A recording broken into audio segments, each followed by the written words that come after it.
সকাল সকাল ঘুম থেকে উঠে আমার সবার প্রথম কাজ হচ্ছে বিছানা গুছিয়ে ফেলা। বিছানাটা সবার প্রথমে না গুছালে না আমার যেন কেমন লাগে, ঘরটা নোংরা নোংরা মনে হয়। তাই সবার আগে আমি বিছানাটা গুছিয়ে ফেলি। বিছানা গুছিয়ে নিয়ে হাত মুখ ধুয়ে তারপর চলে আসলাম হচ্ছে আমি রান্নাঘরে। রান্নাঘরে এসে আমার যে আগের দিনের বাসনগুলো আছে ওগুলো সব এখন এক এক করে মেজে ফেলবো।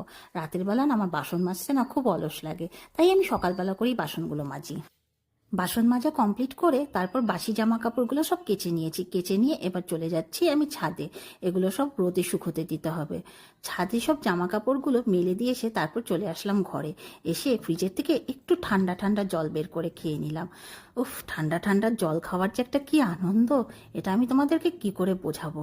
একটা আলাদাই তৃপ্তি। জল খেয়ে তারপর সকালের ব্রেকফাস্ট নিয়ে বসে গেলাম। আজকে সকালের ব্রেকফাস্টে আছে হচ্ছে আমার মুড়ি, আর তার সাথে একটা সিঙ্গারা।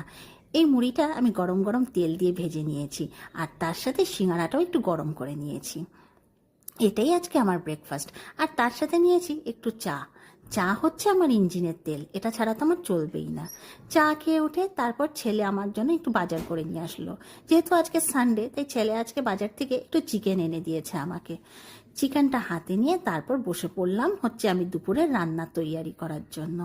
দুপুরের রান্না কমপ্লিট করে তারপর এক এক করে আমি আমার ঘরে সব কাজ কমপ্লিট করে নিলাম।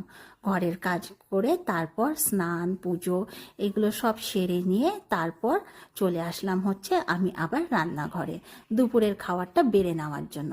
আজকের মেনু আমার খুবই সিম্পল, করলা আলুর তরকারি, আর তার সাথে করেছি লাল লাল ঝাল ঝাল চিকেন।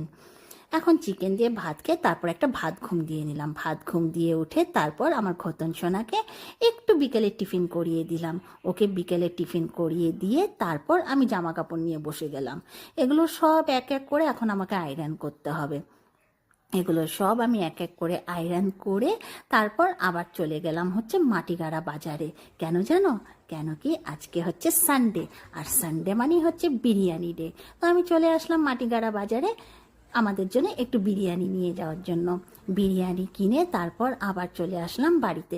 বাড়িতে এসে ছেলেকে বললাম যে আমার কুকুর দুটোকে একটু খেতে দিয়ে দিতে। ও কথা মতন কুকুর দুটোকে একটু খেতে দিয়ে দিল। খেতে দিয়ে তারপর আমরা আমাদের রাতের ডিনার নিয়ে বসে গেলাম।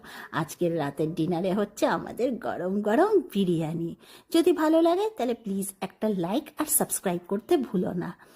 দেখা হবে আবার আরেকটা নতুন ব্লগের সাথে। ততক্ষণ অবধি তোমাদের সবাইকে টাটা।